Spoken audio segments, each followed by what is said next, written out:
Sahabatku, pernahkah kita menyadari keistimewaan surah Al-Ikhlas? 4 ayat singkat ini tidak hanya mengikrarkan tauhid, tapi juga memuat dimensi rahasia makrifat ruhani, peta batin menuju kedekatan dengan Allah.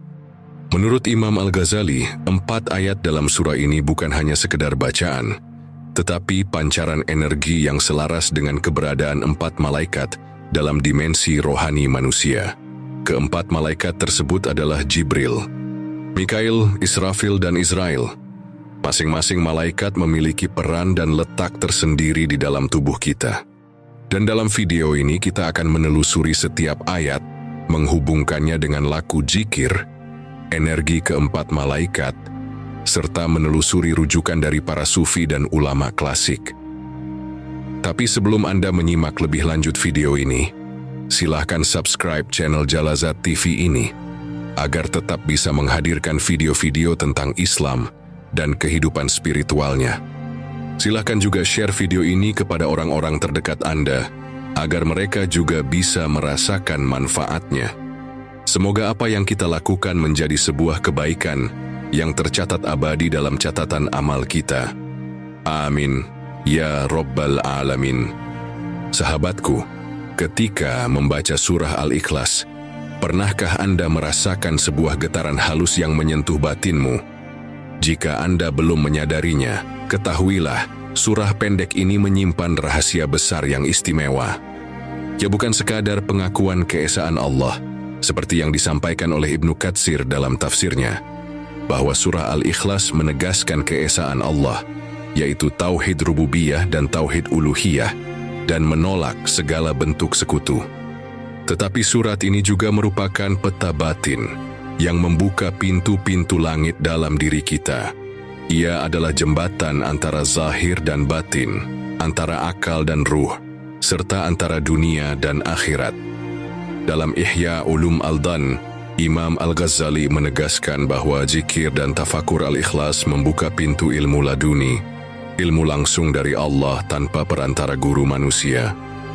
Energi batin yang terpancar dalam 4 ayat surat Al-Ikhlas ini terhubung secara gaib dengan energi 4 malaikat utama yang berperan penting dalam ruhani manusia.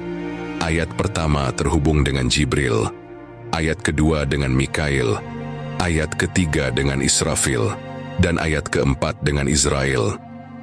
Ayat pertama, Qul huwallahu ahad, Allah sebagai satu-satunya zat yang esa tiada dua. Menurut Ibnu Athaillah As-Sakandari, kata ahad menunjukkan keunikan substansi ilahi yang tak terbandingkan. Ayat pertama ini adalah pintu bagi malaikat Jibril sebagai malaikat pemancar cahaya ilmu. Letaknya di tengkuk, pertemuan kepala dan tubuh. Saat Anda berada dalam kondisi duduk tenang membaca ayat ini, kedua tangan di atas kepala lalu turun sambil mengusap tengkuk, inilah yang akan Anda rasakan. Hati menjadi peka, pikiran jernih, dan intuisi sejati muncul.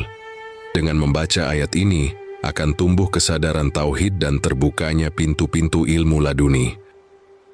Ayat kedua, Allahus Samad, Allah sebagai tempat bergantung semua makhluk.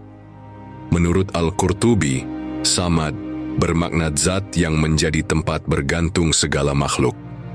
Bagi Ibnu Arabi, Allahus Samad adalah pintu sufistik yang menyadarkan kita bahwa segala kebutuhan hanyalah kepadanya, menghapus ilusi kemandirian ego. Ayat kedua ini adalah jalur energi malaikat Mikail, sebagai malaikat pengatur rezeki dan unsur air dalam tubuh. Letaknya di antara pusar dan kelamin. Saat Anda membacanya dengan duduk bersila, kedua tangan di pusar, lalu berserah diri kepada Yang Maha Kuasa, inilah yang akan terjadi pada dirimu. Getaran frekuensi batin yang selaras dengan aliran kehidupan. Rezeki batin Anda akan terbuka dan dipenuhi limpahan ketenangan, kesehatan, dan keberlimpahan batin.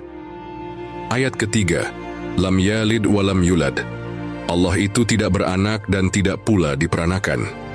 Ibnu Katsir menegaskan bahwa Allah tidak memiliki sebab keturunan, sebuah makna metaforis bahwa tidak ada proses biologis dalam hakikat ilahi. Jalaluddin Rumi dalam Masnawi membandingkan lafaz lam yalid walam yulad dengan cermin tak terpecah.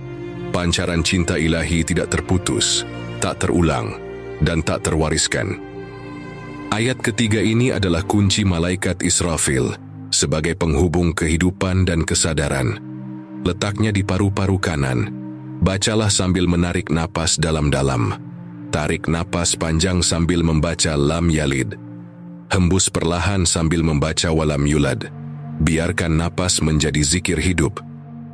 Inilah yang akan Anda rasakan, menenangkan rongga dada, mengharmoniskan jiwa, menyadarkan hakikat keabadian.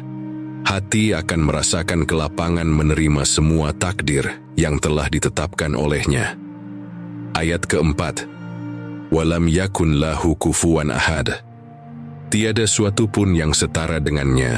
Al-Qushairi menyoroti bahwa kata kufuwan berarti setara dalam zat dan sifat, sedangkan Allah tidak dapat disetarakan. Ayat penutup surat Al-Ikhlas ini adalah milik malaikat Israel, sebagai malaikat penyeimbang unsur api atau amarah. Letaknya di depan otak kita, tepat di balik kening. Saat Anda membacanya sambil mengusap dahi, inilah yang terjadi pada diri kita. Ego dan amarah tertundukkan. Akal disinari kesadaran, menjadikan jiwa terjaga dari hawa nafsu, dan menyadarkan kehambaan total. Sahabatku yang dirahmati Allah, bayangkan jika setiap pagi atau malam kita menghidupkan keempat pintu ini dengan adab dan kesadaran. Kita akan merasakan ketenangan hidup, bahkan ketika dihadapkan dengan ujian atau masalah, karena terbukanya pintu-pintu penerimaan akan ketetapan Allah dalam hati kita. Kita akan senantiasa disinari oleh cahaya keikhlasan dalam setiap tindak tanduk perilaku keseharian. Dan secara spiritual, kita tumbuh seperi pohon yang berakar kokoh di bumi, tetapi pucuk-pucuknya menjulang ke langit. Sahabatku, sebagai penutup, surah Al-Ikhlas bukan sekadar bacaan pendek. Ia adalah mazmur tauhid, peta sufistik, dan jembatan antara lahir batin. Dengan menghidupkan setiap ayat melalui lakut zikir, kita mengaktifkan sinergi malaikat Jibril, Mikail, Israfil, dan Israel dalam diri. Semoga kita mampu mengamalkannya secara istiqomah dalam kehidupan, sehingga meraih berbagai keistimewaan dari surat ini. Silahkan bagikan video ini kepada yang lain, agar mereka juga memperoleh pencerahan yang berharga, manfaat yang tak terduga dari rahasia besar makrifat surat Al-Ikhlas ini.